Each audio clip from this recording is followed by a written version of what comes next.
Okay, students. Now moving to the next topic, that are the features, the merits, and the limitations of the departmental undertaking.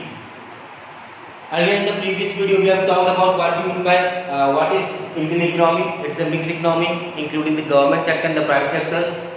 Then we have talked the public sectors, includes the department undertaking, statutory corporation, the government company. We have discussed about what do you mean by departmental undertaking. It's in oldest form, especially the defense ministry has been, especially this type of undertaking has been utilized or been formed for development of a country. As I explained in the previous classes also, और जब आप previous students में explain किया था कि जब company start country जो है वो बुरे हाल से गुजर रही है तो उसमें पैसा लगाने के पास या पैसा कौन लगा सकता है, गवर्नमेंट भी लगा सकती है। तो उसके लिए कौन सा फॉर्म ऑफ बिजनेस या कौन से फॉर्म को यूज करती है, वो डिपार्टमेंटल अंडरटेकिंग होता है। Now moving to the features, the first point says it is directly under the control of ministry. Directly under control of ministry का मतलब क्या होता है कि बेसिकली हर किसी के लिए मिनिस्ट्री ओपन की जाती है। जैसे डिफेंस मिनिस्ट्री हमारी, ठीक है, फाइनेंस मिनिस्ट्री हमारी, एक इकोनॉमिक्स अफेयर मिनिस्ट्री होती है हमारी, ठीक है, एक दूरभाष मिनिस्ट्री जो होता है, टेलीकम्युनिकेशन मिनिस्ट्री होती है। तो हर किसी के लिए मिनिस्ट्री ओपन की जाती है और वो मिनिस्ट्री उसका सारा ध्यान रखती है कि वो बिजनेस कैसे रन किया जाएगा, वो अंडरटेकिंग में कैसे काम किया जाएगा, उनको फायदा या उनको नुकसान जो हो रहा है वो सारी जिम्मेदारी किसी होती है, उस मिनिस्ट्री की होती है। तो डायरेक्टली क्या होता है, मिनिस्ट्री का कंट्रोल होता है, ठीक है। जैसे रेलवे मिनिस्टर अपन सुनते हैं, रेलवे मिनिस्ट्री कौन है हमारे, ठीक है। इस तरह से हम बोलते हैं हमारे जो डिफेंस मिनिस्टर राजनाथ सिंह हो गए, तो जो भी डिसीजन है वो उनकी तरफ से लिया जाता है, वो मिनिस्ट्री बनाई गई है तो वो सारी देखभाल उनके अंडर होती है। Is moving to the next point, that is act to the government officers. Obviously अब मिनिस्ट्री तो बना दी है, अब ऑब्वियसली जो हमारी गवर्नमेंट सर्वेंट्स होते हैं वही चीजों को संभालते हैं। अब जितने भी हमारे मिनिस्टर्स हैं, जो भी हमारे नेता लोग हैं, अब ऑब्वियसली बात है, मैंने बता रहा था कि किसी भी एक पर्सन के अंदर इतना सब कुछ तो नहीं होता कि वो सारी चीजों को हम क्या करें, हैंडल कर सके, ठीक है। तो अब जैसे रक्षा मंत्री हमारे राजनाथ सिंह हो गए, तो राजनाथ सिंह अब सारे डिसीजन तो नहीं ले सकते ना, उनको किसकी रिक्वायरमेंट है, अजीत डोभाल की रिक्वायरमेंट है जो बहुत ही एक्सपर्ट है, ठीक है, जो कि एजेंट रह चुके, एक्स एजेंट रह चुके, जो हमारे चीफ जनरल है आर्मी के, नेवी के, एयरफोर्स के, उन सबसे डिस्कशन करना पड़ता है और एट दी एंड क्या डिसीजन निकलता है वो उनको लेते हैं मिलकर सब, ठीक है। तो एक जना कभी ले नहीं पाता, जो मिनिस्टर सब कुछ नहीं कर पाता, तो हमें क्या करना पड़ता है, जो गवर्नमेंट ऑफिसर्स होते हैं, जो पढ़े लिखे होते हैं, स्किलफुल होते हैं, उनको अपॉइंट कर, जैसे आईएएस हो गया, आरएएस हो गया, तो इनको अपॉइंट किया जाता है और जो अपनी जो नॉलेज है, अपने जो स्किल्स हैं, उसको यूटिलाइज करके क्या करते हैं, ये काम करते हैं। Okay, next, may be under the central government और स्टेट गवर्नमेंट। तो ऐसा कुछ नहीं है कि भाई आपने पब्लिक अंडरटेकिंग की बात की है तो पब्लिक अंडरटेकिंग जो है वो सिर्फ सेंट्रल गवर्नमेंट के अंदर आती है, नहीं, वो स्टेट गवर्नमेंट के द्वारा भी स्टार्ट की जा सकती है। अब ऑब्वियसली बात है, अगर सेंट्रल गवर्नमेंट के थ्रू है तो सेंट्रल गवर्नमेंट के जो रूल है वो एप्लीकेबल होंगे, और स्टेट गवर्नमेंट के थ्रू है तो स्टेट गवर्नमेंट का रूल है वो एप्लीकेबल उस पे होगा, ठीक है। Next the point is funding from the government treasury. तो ऑब्वियसली स्टार्ट किसने किया, गवर्नमेंट ने, तो पैसा भी कौन देगा, गवर्नमेंट, नुकसान को तो भरपाई भी कौन करेगी, गवर्नमेंट। तो जो फंडिंग है वो किस कहां से आती है, गवर्नमेंट से आती है। अगर प्रॉफिट कमाएगा तो पैसा किसके पास जाएगा, गवर्नमेंट के पास जाएगा, ठीक है। Next, accountable to the ministry. तो ऑब्वियसली बात है, जो ओनर है उसे तो अकाउंटेबल करोगे।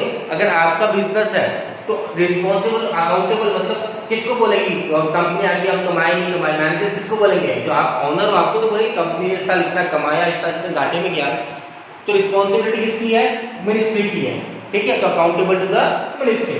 तो these are the points that are the features of the, that is किसके फीचर्स है, ये हमारे डिपार्टमेंटल अंडरटेकिंग के फीचर्स है।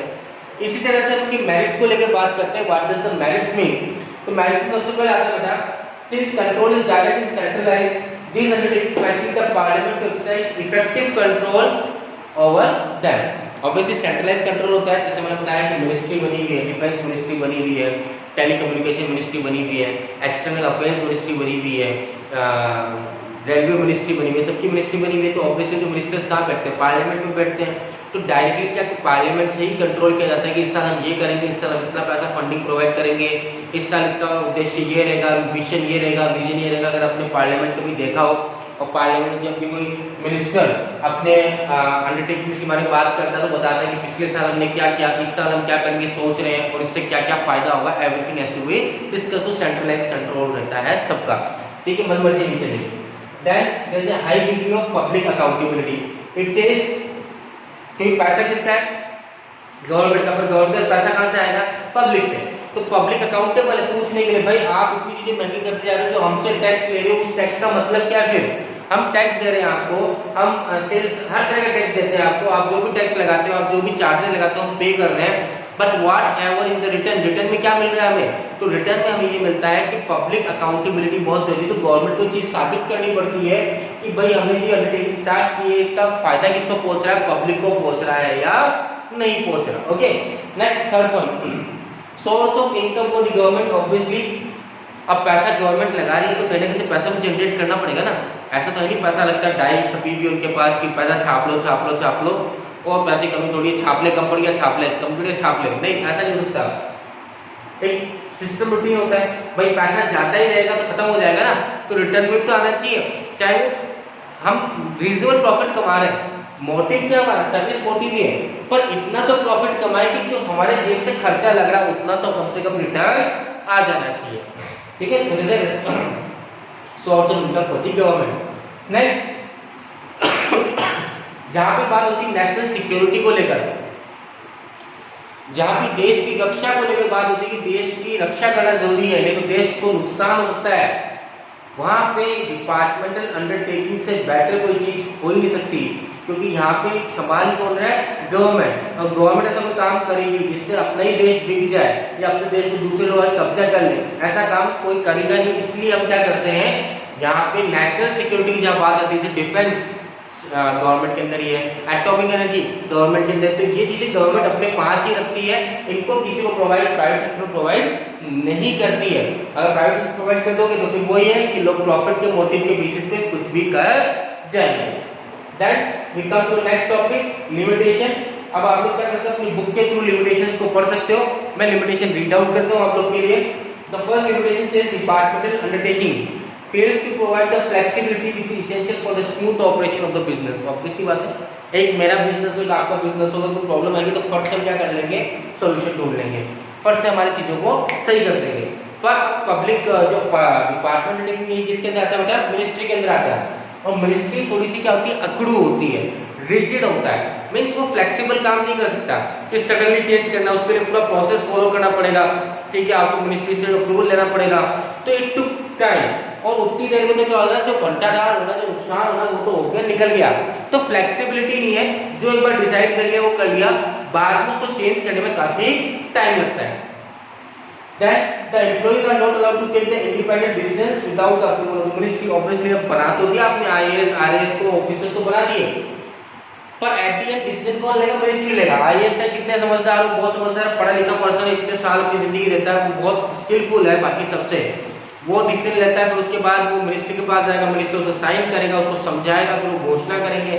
तो कहीं ना कहीं जो एम्प्लॉई है, एम्प्लॉई की फ्रीडम नहीं होती, वो किस पर डिपेंड करते हैं? मिनिस्ट्री के ऊपर डिपेंड करना पड़ता है। Department is unable to take advantage of business opportunities. The bureaucrats overcautious and the conservative approval does not allow department to take the risky ventures।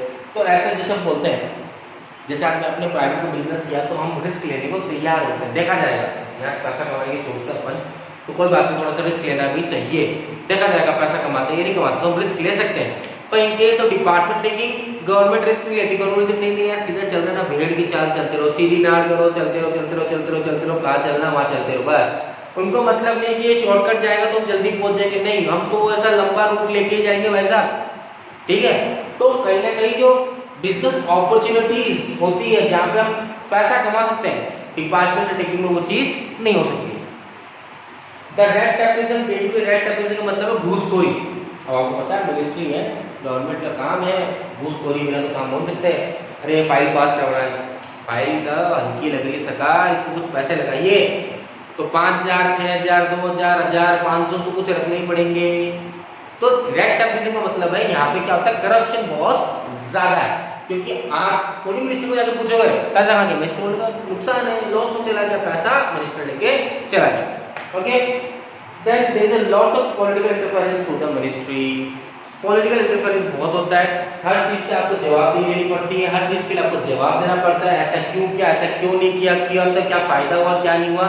तो तो एवरी स्टेप पे आपको क्या होना पड़ता है, अकाउंटेबल होना पड़ता है। तो कहीं ना कहीं क्या होता है, हेक्टिक हो जाता है किसी पर्सन के लिए कि यार हर चीज के लिए जवाब दो, हम फ्री होकर काम नहीं कर सकते, इंटरफेरेंस बहुत ज्यादा होता है, कोई भी डिसीजन लेना होता है उसको पूरा आपको साबित करना होगा, उसके बाद वो डिसीजन लेना पड़ेगा। So you are not free for taking your own decision. तो कहीं ना कहीं ये क्या है, इसके बहुत ज्यादा हार्मफुल लिमिटेशंस हैं और इससे काफी हार्म पहुंचाया जाता है पब्लिक अंडरटेकिंग के सिस्टम को। So this was, we have talked about the 3 topics or 2 videos we can say. The first video was regarding what do you mean by public, private and global enterprises के बारे में starting किया था हमने। फिर दूसरे में हम बात कर सकते हैं कि डिपार्टमेंटल अंडरटेकिंग को हमने पूरा कंप्लीट कर लिया। There will be 2 more videos regarding this chapter. The first one will be regarding the statutory corporation and the other one will be the government company. That I have already explained you that the other topics, the changing role of public sector and private sector has been removed, has been cut off, उसके हाथ काट दिए गए, तो वो पैर भी काट के चर्च के आपके साथ नहीं आ सकता। तो यहीं तक ये चैप्टर करना है। तो नेक्स्ट 2 वीडियोस में अपलोड कर दूंगा, ये चैप्टर आपके लिए कंप्लीट हो जाएगा। ओके।